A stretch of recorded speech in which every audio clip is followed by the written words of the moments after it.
Assalamualaikum warahmatullahi wabarakatuh. Selamat pagi anak-anak. Kembali lagi bersama Bu Rani Rasyida Sabrina di tema 1 subtema 4 pada pembelajaran kedua. Nah anak-anak, minggu ini kita sudah masuk pada subtema keempat. Artinya kita sudah pada subtema terakhir yang ada di tema 1. Nah, amatilah bacaan teks berikut ini dan gambar yang ada di halaman 154 ini ya anak-anak. Perkembangbiakan tumbuhan dengan biji. Sebagian besar tumbuhan berkembang biak dengan biji. Tumbuhan dewasa akan berbunga dan menghasilkan buah. Di dalam buah terdapat biji.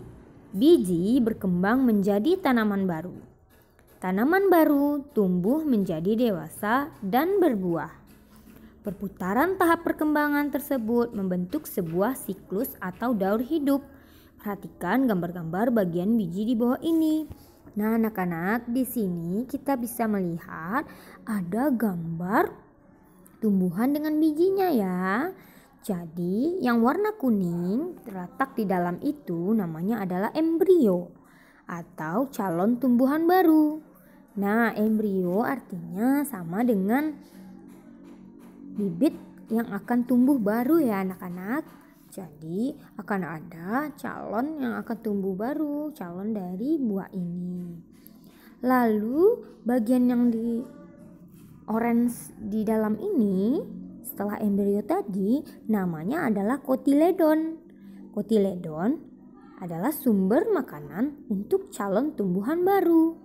Jadi embrio tadi atau calon tumbuhan baru itu membutuhkan makanan. Sumber makanannya itu namanya kotiledon. Oke anak-anak. Selanjutnya di bagian oranye yang di luar di dalam selimut ini namanya selimut. Oh iya, ini selimut biji namanya. Gunanya adalah untuk melindungi biji. Ya, selanjutnya anak-anak, amatilah gambar berikut. Gambar menunjukkan daur hidup tanaman semangka. Lengkapi bagian daur berikut dengan gambar yang sesuai. Nah, di sini mengerjakannya anak-anak ibu adalah dengan membuat gambar untuk menunjukkan daur hidup tanaman semangka. Nah, ini ada gambarnya di bawah, bagian bawah. Ada A, B, C, D, dan E. Ya, yang A itu ada gambar apa anak-anak? Semangka yang sudah besar. Lalu yang B ada apa? Nah, ada yang sudah tumbuh tapi masih sedikit.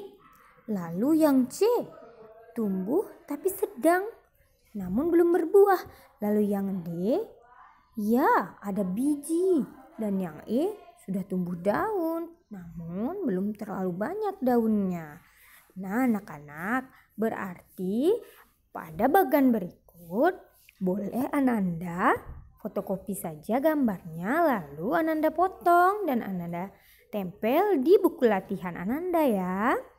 Atau anak-anak ibu kalau bisa menggambarnya silahkan digambarkan di dalam buku latihannya ya sayang.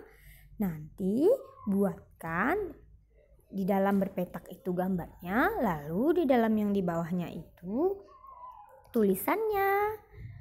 Ya, sudah mengerti anak-anak? Bagus. Misalkan pada gambar yang pertama di atas ibu letakkan biji. Nah, biji ini ibu gambar, lalu di bawahnya ibu bikin biji. Nah, sudah mengerti? Bagus. Selanjutnya anak-anak, tuliskan tahapan dalam daur hidup tanaman semangka menggunakan bahasamu sendiri. Nah, anak-anak, sekarang tugasnya adalah buatlah daur hidup tanaman semangka itu dengan menggunakan bahasa sendiri, bukan bahasa buku lagi ya. Kalau yang tadi masih bisa dengan bahasa buku, tapi kalau yang ini buat dengan bahasa sendiri. Misalnya, ketika saya menanam semangka, saya letak menempatkan biji semangka, lalu biji itu tumbuh menjadi titik. Nah, silakan lanjutkan ya anak-anak. Nah, perhatikan gambar di halaman 156. Ada daun cocor bebek dan pohon pisang. Nah, anak-anak ibu pernah melihat daun cocor bebek belum? Ya, kita dapat menemukan daun cocor bebek ini ya di lingkungan sekitar kita. Jika anak-anak ibu belum pernah melihatnya, ajaklah orang tuamu untuk melihat daun cocor bebek. Kalau pohon pisang tentunya anak-anak ibu sudah pernah melihatnya, bukan? Nah, mari kita pelajari tentang perkembangbiakan tumbuhan dengan tunas. Selain dengan biji, tumbuhan berkembang biak dengan tunas. Tunas adalah anakan yang tumbuh di dekat tumbuhan induknya. Ada juga tunas yang tumbuh di daun induknya. Contohnya, tanaman cocor bebek. Salah satu contoh tumbuhan yang bertunas adalah pisang dan cocor bebek. Nah anak-anak, jadi daun cocor bebek dan pohon pisang perkembangbiakannya adalah dengan tunas ya. Ingat ya anak-anak. Nah, tunas pisang tumbuh dari batang yang ada di dalam tanah. Tunas pisang tumbuh menjadi tumbuhan baru di sekitar induknya. Tumbuhan cocor bebek berkembang biak dengan tunas daun. Tunas cocor bebek tumbuh di tepi daun. Gambar tersebut adalah gambar pohon bambu, cocor bebek, dan pohon pisang. Nah anak-anak, pohon bambu juga berkembang biak dengan tunas ya. Anakan pohon bambu akan tumbuh di dekat tumbuhan induknya. Batang pohon bambu banyak manfaatnya. Salah satu manfaatnya digunakan untuk bermain. Nah jadi selain daun cocor bebek dan juga pohon pisang, ada lagi yang tumbuhnya dengan tunas. Namanya adalah ya pohon bambu. Oke anak-anak. Sekarang perhatikan halaman 157. Ada anak-anak yang bermain. Ya, bermain apa namanya anak-anak? Mari kita lihat. Ikuti tahapan bermain sesuai gambar. Buatlah kelompok-kelompok yang terdiri atas 5 orang pemain. Seorang pemain akan bertugas melompat. 4 pemain lainnya bertugas memegang batang bambu. Nah, anak-anak bisa melihat pada gambar yang ada di halaman 158 ya. Setiap pasangan pemegang bambu berhadap-hadapan dan menggerakkan bambu bersamaan. Gerakan bambu dengan buka dan tutup secara bergantian dengan hentakan masing-masing 2 kali hentakan.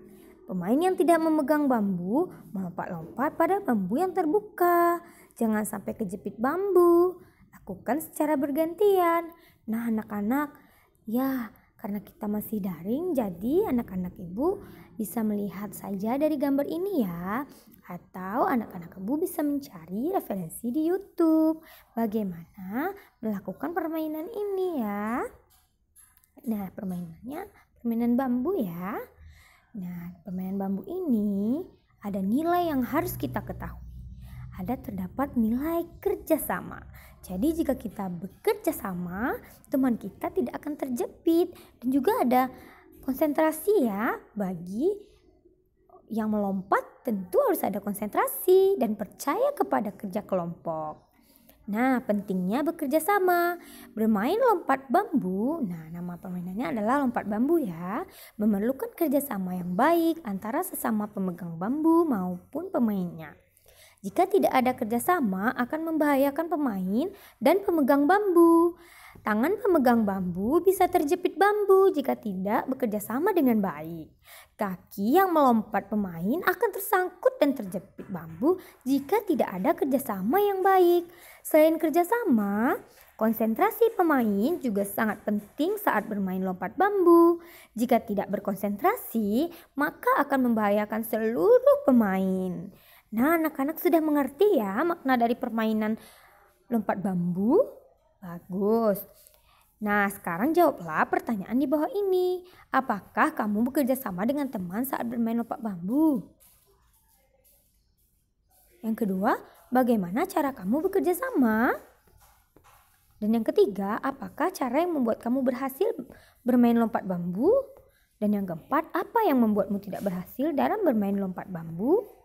Nah, kerjakanlah 4 soal ini berdasarkan cerita di dalam buku ini ya anak-anak. Atau berdasarkan dari penjelasan-penjelasan yang sudah Ibu berikan tadi. Dan juga jika kamu pernah bermain ini, jawablah berdasarkan pengalamanmu ya anak-anak. Jadi ingat, apa yang perlu kita lakukan? Bekerja sama caranya adalah dengan apa? Ya, dengan memperhatikan dan menyeragamkan bagaimana bambu-bambu itu supaya tidak terjepit oleh teman-temanmu. Ya anak-anak, sudah berakhir pembelajaran kita di PB2 ini ya. Nah, kegiatan bersama orang tua mengenalkan berbagai permainan yang menggunakan bagian-bagian tumbuhan.